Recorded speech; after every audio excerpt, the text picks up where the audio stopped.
Aquele que ouve as minhas palavras e as pratica, assemelha-se ao homem prudente que edificou a sua casa sobre a rocha. Quando sopraram os ventos, caíram as chuvas, transbordaram os rios, a sua casa não ruiu. Mas aquele que ouve as minhas palavras e não as pratica, assemelha-se ao homem insensato que edificou a sua casa sobre a areia. Quando caíram as chuvas, sopraram os ventos, transbordaram os rios, a sua casa ruiu e grande foi a sua perda. Ajuda-nos, Jesus, a edificarmos a nossa morada espiritual sobre a rocha inamovível do vosso Evangelho e luz. Nós nos suplicamos hoje, agora e sempre. Boa noite, meus irmãos. Boa noite, meus irmãos. Estamos retornando hoje aos nossos trabalhos do estudo do Evangelho segundo o Espiritismo. Nas 2 semanas anteriores, eu não estive presente, e reparei que as palestras ficaram melhores, com o irmão João, a nossa irmã Mariazinha. Então, infelizmente, vocês vão ter que me aguentar de novo. Hoje vamos iniciar no capítulo 14, honrai a vosso pai e a vossa mãe. Sabeis os mandamentos: não cometereis adultério, não matareis, não roubareis, não prestareis falso testemunho, não fareis agravo a ninguém, honrai a vosso pai e a vossa mãe. Evangelho de Marcos, capítulo 10, versículo 19, Evangelho de Lucas, capítulo 18, versículo 20, Evangelho de Mateus, capítulo 19, versículos 18 e 19. Tópico 2. Honrai a vosso pai e a vossa mãe, a fim de viverdes longo tempo na terra que o Senhor vosso Deus vos dará. Decálogo, Êxodo, capítulo 20, versículo 12. Aqui, meus irmãos, Kardec, seguindo o exemplo de Jesus, que nos disse que ele não veio destruir a lei, não veio destruir o ensinamento divino que Moisés houvera recebido, e repete para nós os 10 mandamentos, porque os 10 mandamentos são da lei divina, e a verdade, ela é atemporal. A verdade é verdade ontem, é verdade hoje, e o será para todo sempre. Então, os 10 mandamentos é a verdade na condição possível de entendimento daquele povo naquela época. Então, nós vamos até reler os 10 mandamentos, porque nós ainda estamos em falta com ele. Vou pedir ao nosso irmão Davi que possa ler para nós os 10 mandamentos. Então, meus irmãos, os 10 mandamentos recebidos por Moisés. A lei de Deus está formulada nos 10 mandamentos seguintes. Primeiro mandamento: eu sou o Senhor vosso Deus, que vos tirei do Egito e da casa da escravidão. Não tereis diante de mim outros deuses estrangeiros. Não fareis imagem esculpida, nem figura alguma do que está acima do céu, nem embaixo na terra, nem do que quer que esteja nas águas sobre a terra. Não os adorareis e não lhes prestarei culto soberano. A segunda lei: não pronunciareis em vão o nome do Senhor vosso Deus. E a terceira: lembrai-vos de santificar o dia do sábado. Sábado esse, que muito mais do que apenas o dia, que é tão importante, o 7º dia, quando Deus descansou, mas para o homem é o dia de introversão, é o dia de se dedicar às orações. Não é simplesmente o dia da ociosidade, O descanso não significa descansar na ociosidade, descansar no trabalho, sim, mas descansar no trabalho ao Pai Eterno, no trabalho a Deus, no pensamento, na oração, na religação com o Pai Eterno. Nós não conseguimos ter muitas vezes durante a semana, porque estamos correndo atrás do nosso sustento para sobreviver. Mas o Sabá, o Shabá, ou seja, o sétimo dia, é o dia em que devemos nos voltar exclusivamente para Deus, que é o nosso Pai, fazendo a nossa introspecção, trabalhando mais intensamente a nossa reforma íntima. Em seguida veio o quarto mandamento. Vejam que todos os mandamentos foram colocados numa ordem hierárquica, dos mais importantes para os menos importantes, embora todos tenham um nível elevado de importância. O quarto mandamento é: honrai o vosso pai e a vossa mãe, a fim de viverdes longo tempo na terra que o Senhor vosso Deus vos dará. Então vejamos, meus irmãos, o primeiro mandamento é a Deus. O segundo mandamento também é a Deus. O terceiro mandamento, que é honrar o Shabat, honrar o sábado para Deus. E em o quarto mandamento, na ordem hierárquica, honrar pai e mãe. Pensemos então, meus irmãos, o quanto é importante honrar pai e mãe. O quanto é importante respeitar pai e mãe, porque os primeiros 3 mandamentos foram para Deus, que é o Pai de todos. E o quarto é para alguém que está na terra conosco. Todos nós temos nosso pai e nossa mãe na terra. O quarto mandamento, portanto, é quase que um mandamento, como se Deus dissesse: amar a Deus sobre todas as coisas, primeiro, segundo e terceiro, mas não esqueceram de amar aqueles que os colocaram na terra, aqueles que, como irmãos encarnados, se prontificaram a receber. Aqueles irmãos, ainda em faixa etária muito tenra, ainda numa condição de infância, e a eles destinaram todas as suas energias, as energias do amor, do sustento, da educação, porque isso, em suma, é amar. De mostrar ao seu filho dever paternal, maternal, o caminho de Deus, mostrar a seu filho os 3 primeiros mandamentos e colocá-lo nesse caminho.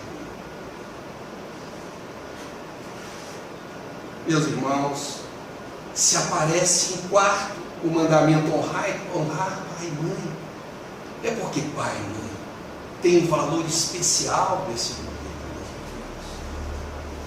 e que depois de Deus Pai Todo-Poderoso, que está nos 3 primeiros mandamentos, honrar pai e mãe faz parte do nosso caminho de reforma íntima, do nosso caminho de melhora espiritual.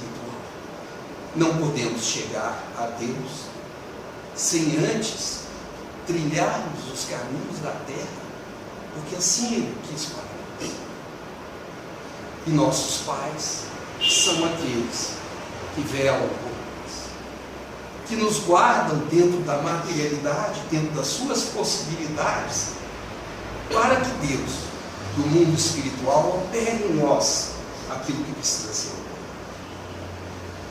Em seguida, os outros mandamentos são todos de relacionamento entre nós, irmãos encarnados nessa terra. Quinto mandamento: não matareis. Sexto mandamento: não cometereis adultério. Sétimo mandamento: não roubareis. Oitavo: não prestareis falso testemunho contra o vosso próximo. Nono: não desejais a mulher do vosso próximo. E o 10º: não cobiceis a casa do vosso próximo. nem o seu servo, nem a sua serva, nem o seu boi, nem o seu asno, nem qualquer das coisas que lhe pertencem. Então, esses 6 mandamentos que vêm em seguida são os mandamentos da lei moral do Pai Eterno. Mas lei moral que é a obrigação de cada pai e de cada mãe que aceitou em seu lar um irmão encarnado, passar para esses novos irmãos encarnados, que vêm ainda em faixa etária muito tenra, muito delicada, ainda muito frágil, necessitando do testemunho dos pais. Então os pais, o quarto mandamento,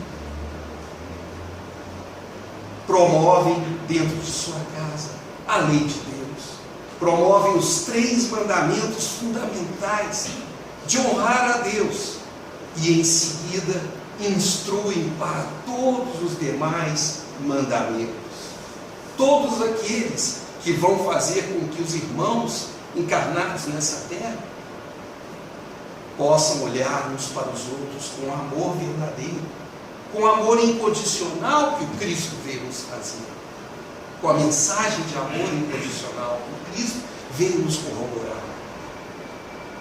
Portanto, o dever de pais é muito grande. Se por um lado nós começamos com piedade filial, e aqui daqui a pouco o irmão Fernando vai nos conduzir pelo texto de Kardec, no sentido de como os filhos devem se comportar perante os pais. Buscamos então, com os 10 mandamentos, abrir essa conversa de hoje, no sentido de lembrar como os pais devem se comportar com seus filhos, ensinando aos seus filhos estes 10 mandamentos, lembrando-os sempre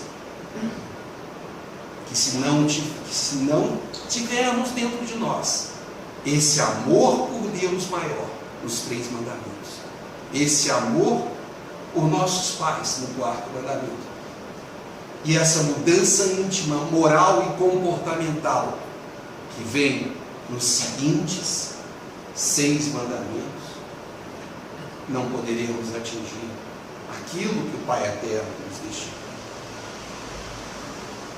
Eu volto a palavra ao irmão. Como Davi já comentou, nos 10 mandamentos, é o mesmo que Jesus nos fala de amar a Deus sobre todas as coisas e amar o próximo, como nós amamos a nós mesmos. Então, Davi falou bem, os dois primeiros mandamentos são do nosso amor para com Deus, a nossa relação para com Deus, que vai pautar todas as nossas outras relações. Se a nossa relação para com Deus é uma relação de confiança, de submissão, de humildade para com Deus, a nossa relação para com o próximo, para conosco mesmo, será pautada dessa forma. Os 2 primeiros, para com Deus. O terceiro, da vida para com Deus, mas o Deus interno que está em nós. Quando Jesus fala amar o próximo como nós amamos a nós mesmos, não é egoísmo, não. O alto amor é buscar o divino que existe em nós. Por isso, o santificar o sábado é pararmos a nossa atividade material exterior e iniciarmos uma intensa atividade íntima, interior. E aí o quarto é o único na relação com o próximo que não inicia com um não. Honrar vosso pai e a vossa mãe. Os outros todos iniciam com um não, como os pais fazem educando os filhos pequenos. Não sobe aí, não faça isso, não mexe com fogo, não briga com faca. Não é assim que os pais fazem? Pensemos, você vê. Não matareis, não adulterareis, não roubareis, não falso testemunhareis, tudo com não. Só os 4 primeiros não iniciam com não. Então, na relação com o próximo, a mais importante é a nossa relação para com os nossos pais. Se eles não tivessem nos acolhido, não teríamos essa oportunidade reencarnatória. Foram eles que, a partir do encontro de duas pequenas células, um gameta masculino, um gameta feminino, forma-se a célula ovo, uma única célula, que traz heranças do pai, heranças da mãe, para que um corpo adulto tenhamos, com aquelas células de micro-organismo que estão também no nosso corpo, 100 trilhões de células. 100 trilhões de células. Começou com uma única célula. Mas que se não fossem os nossos pais, não teríamos a nossa constituição física atual e a oportunidade de avançarmos na caminhada evolutiva. Então, esse honrar a pai e mãe sobrepuja o amar o próximo. Se nós temos um dever para com os nossos inimigos, a quem devemos amar, e para com os nossos pais, é muito superior ao nosso próximo, a ponto de que talvez um erro pequeno com relação ao próximo seja para com o pai e com a mãe um erro grave. Um erro grave. E aí nós vamos poder ver na mensagem de Kardec essa elucidação. Mas antes vamos ouvir a experiência de um pai aqui do nosso lado. Não é o pai Benedito, é o João. Nós falamos honrai a vosso pai e a vossa mãe. Honrar significa respeitar, venerar e glorificar. Por que será que existem tantos conflitos entre filhos e pais? De uma certa forma, se nós observarmos, às vezes, nós preocupamos muito com a instrução, esquecendo a educação moral. E a educação moral é o ponto-chave para que nós tenhamos a oportunidade de crescermos em compaixão, em caridade, em fraternidade. Porque o título de educação é necessário, sim, para a nossa caminhada material. A educação moral é para a nossa caminhada espiritual. Assim como o nosso corpo necessita de alimento, o nosso espírito também necessita de alimento. Ele definha, e definhando, nós tornamos cruéis, vingativos, agressivos, e de uma certa forma a educação será diferente, porque seremos que ser educados pela violência de policiais e outras pessoas a mais. Nós sabemos que a Terra é uma escola, nós somos alunos. Quem são os nossos professores? São todas aquelas pessoas que procuram, de uma certa forma, despertar em nós piedade, caridade, fraternidade. Esses são os nossos professores. Nós devemos sempre agradecer a Deus, para que, na nossa caminhada, nós encontremos uma pessoa um pouco difícil, para que nós venhamos, de uma certa forma, a desenvolver em nós alguma virtude. E nós observando, que o Fernando leu aqui, o Davi, sobre adultério, as outras faixas de ensinamento dos 10 mandamentos, observamos quando se fala em adultério. Em certa época, o pai Benedito chegou a comentar esses outros mandamentos, além de honrar a vosso pai e a vossa mãe, que adulterar não é apenas você ir para a infidelidade conjugal. Quando você adultera um ensinamento de Jesus para entender sua necessidade material, ou seja, o Evangelho, você está adulterando alguma coisa. Então não é só apenas a parte de fidelidade conjugal. Quando nós falseamos alguma coisa para levar vantagem material, nós entramos na parte de adultério. Como fala em matar, matar não é apenas você pegar e dar um tiro no outro, tirar uma faca na barriga do outro, não. Você mata a esperança da pessoa, você mata o tempo.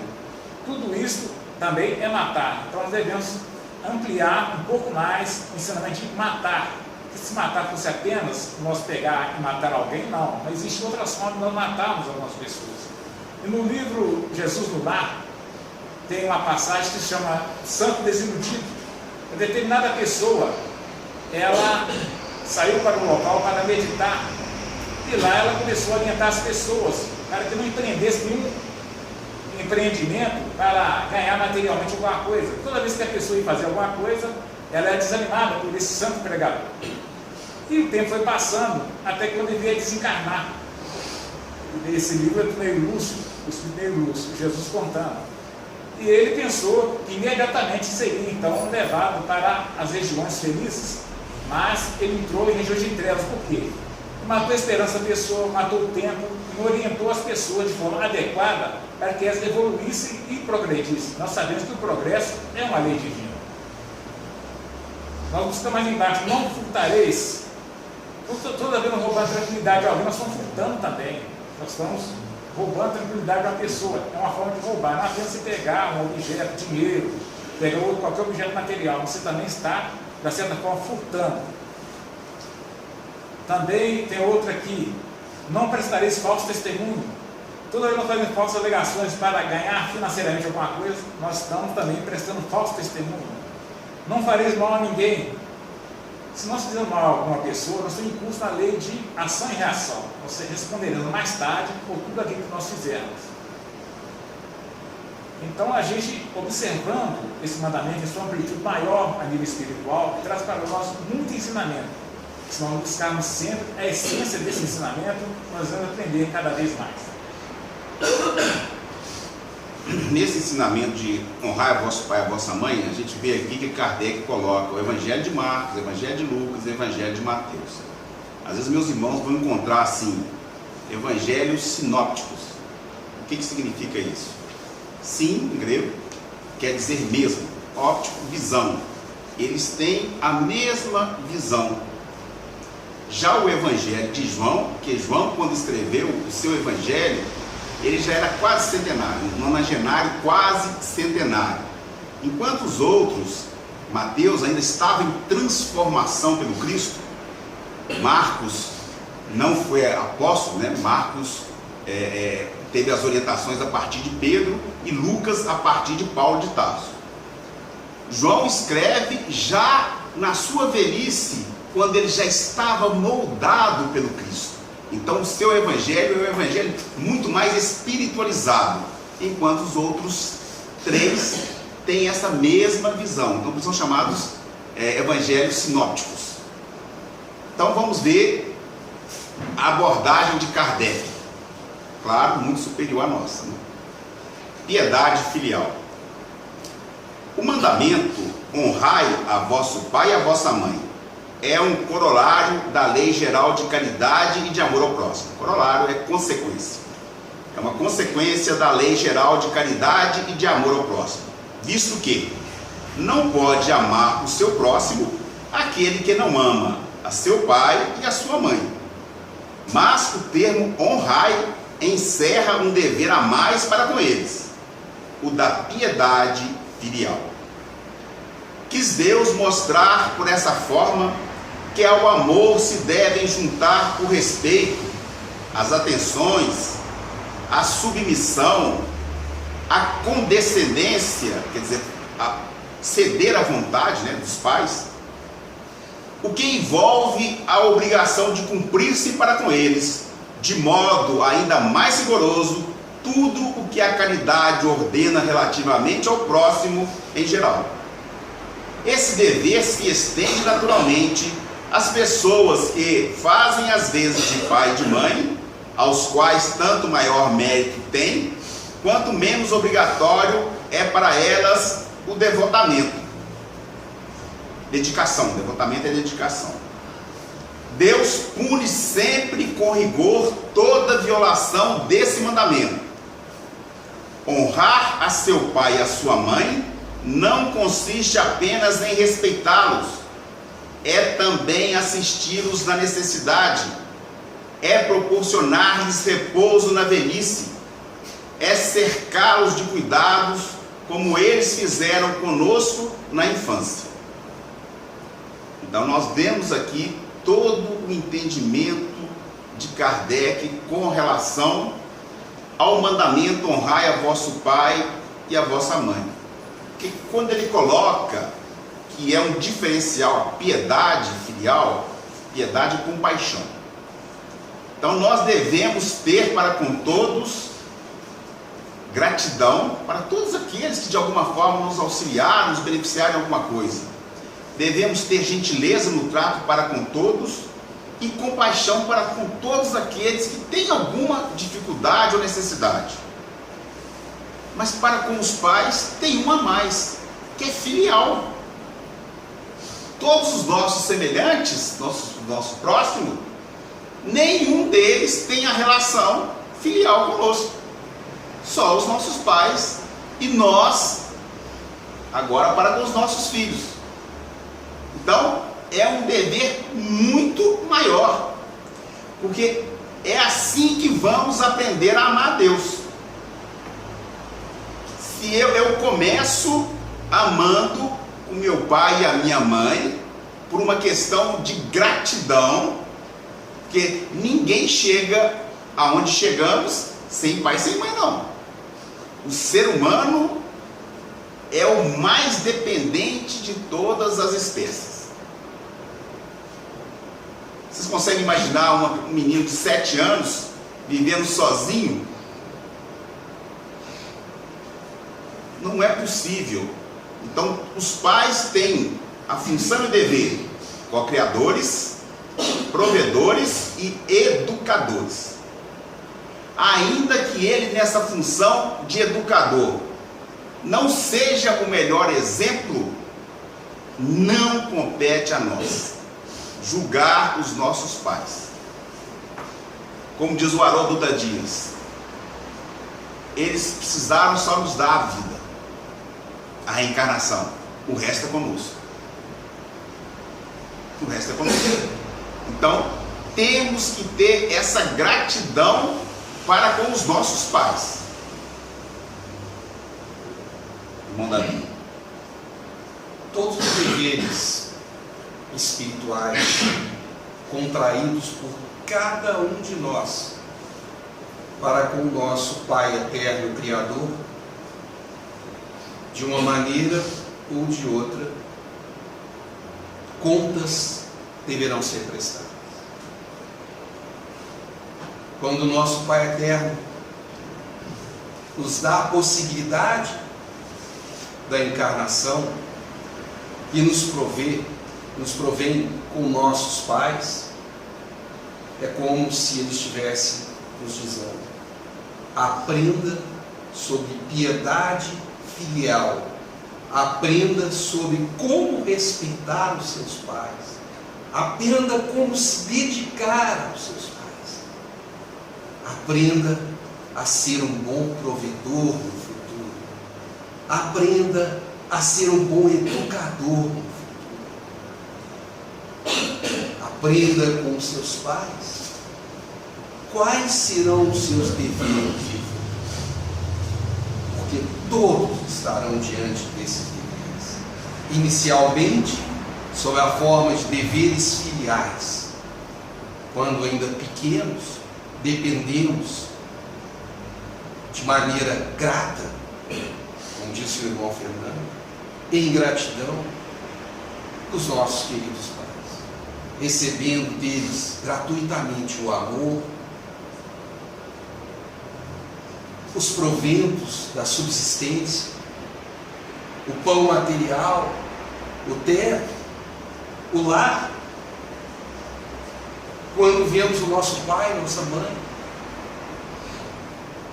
acordando cedo e se dedicando de modo praticamente exclusivo ao nosso bem-estar, ali vamos despertando o nosso amor, ali vamos despertando a nossa obrigação de piedade filial, nos preparando para que um dia venhamos a ser pais, e então, como pais, inspirados em todo aquele crescimento que veio ao longo da nossa infância e adolescência, crescimento esse não só físico, mas mais do que tudo, moral e espiritual, possamos repassar estes conhecimentos aos nossos filhos no futuro.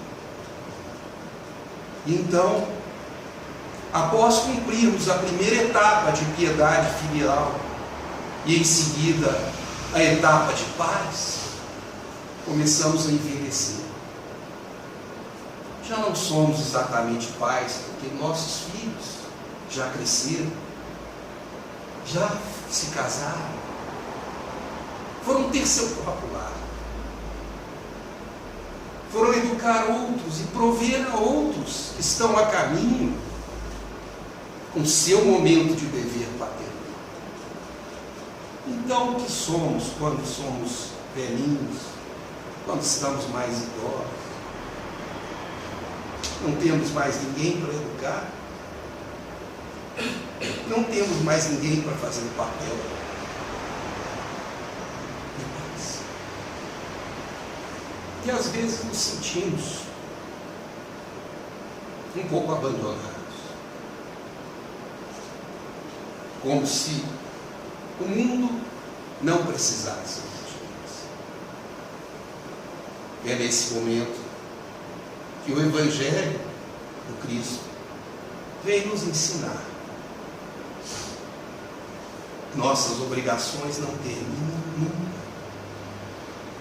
E então, como avós, nos tornamos pais pela segunda vez, com obrigação pelos nossos netos, com obrigação por ainda tentar colocar os nossos filhos, já adultos, em momentos de transição da sua consciência e do seu dever moral, porque isso pode acontecer com todos nós, retrazê-los para as suas obrigações.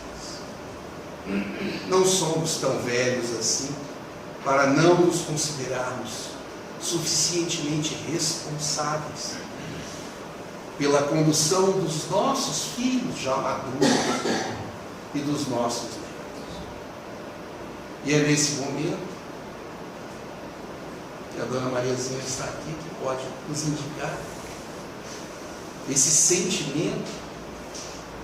É que olhamos para todo o nosso passado, olhamos para o que fizemos, para o que tivemos de piedade filial para com os nossos pais, olhamos para o que tivemos de dever e obrigação para com os nossos filhos e nos sentimos realizados, não abandonados, mas realizados, porque o Pai Eterno nos deu a oportunidade de vivermos uma velhice e poder vermos os nossos filhos, netos, talvez bisnetos. Alguns conseguem ver até tataranetos, toda a nossa descendência, trilhando o caminho que Deus nos ordenou que fosse trilhado. Então, meus irmãos, tanto aqueles que são jovens hoje, que serão maduros amanhã, que serão pais depois de amanhã, pensem bem nesse amor. Pensem bem nesse amor que começa na piedade filial, analisada por Kardec, e que irá terminar um dia na velhice de todos nós, na satisfação de ver que o que começou em piedade filial, um dia se transformou em depuração moral para com todos aqueles sobre os quais foi-nos dada pelo Divino, pelo Pai Eterno, a obrigação, não somente a possibilidade, mas acima de tudo a obrigação de prover, de educar e de transformar moralmente. Que possamos todos nós hoje nos sentirmos filhos, pais e avós, não no sentido da nossa idade, mas no sentido da nossa obrigação moral, uns para com os outros. Quando o decálogo nos preceitua honrar pai e mãe, indica-nos o compromisso que assumimos com aqueles que acolhem-nos pela porta da reencarnação. Transformamos também os nossos mestres e orientadores de nossa vida. Sejamos gratos e respeitemos nossos pais, mesmo quando a vontade de Deus nos coloca transitoriamente ao lado de pais problemas, neste caso, mais do que nunca, faz necessário o carinho, a renúncia, o perdão e o entendimento para que a nossa libertação se efetue em bases de amor e fraternidade. Essa lição da piedade filial, eu já contei aqui, mas vou ler esse pedacinho, porque é no meio do segundo parágrafo. Será então aos pais velhos e fracos que cabe servir a filhos jovens e fortes? Várias vezes na casa da minha mãe, e ela sempre nos acode os filhos já, com muito carinho, e pergunta o que você quer, e a dula daqui, a dula dali. E eu vinha essa passagem na minha cabeça, né? Ela querendo me servir de todo jeito. E falei, será que eu estou, né, deixando aqui, descumprindo um ensinamento? Aí eu olhei para minha mãe, bonitona, fortona. Falei, não, quando ela ficar velhinha, eu vou servir. Não, por enquanto deixa ela me servir, deitar no colinho, né? Que é muito bom. Gostaria de encerrar extraindo do livro Boa Nova, que são passagens de Jesus que não estão nos evangelhos, né, na Bíblia, mas que estão na programação da biblioteca espiritual, que nos foi trazida pelo Espírito Humberto de Campos, através da mediunidade de Chico Xavier. Aqui é Jesus falando com Maria, quando ela estava preocupada com ele, que ele já estava com 12 para 13 anos, e ela preocupada com o futuro.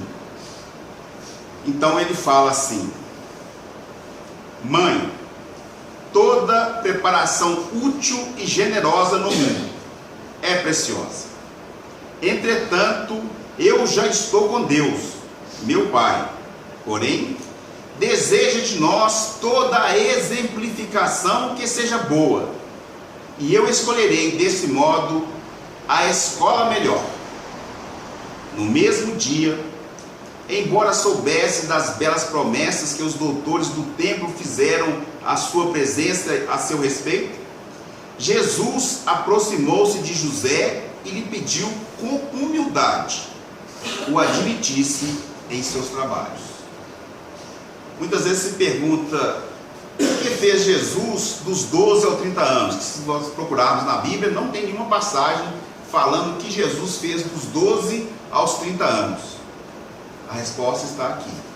Ele ficou na carpintaria, trabalhando com seu pai, servindo a seu pai, honrando a seu pai, como um modo de nos exemplificar. Toda a transformação do mundo começa pelo lar e pelo honrar vosso pai e vossa mãe. Que Jesus nos abençoe hoje e sempre.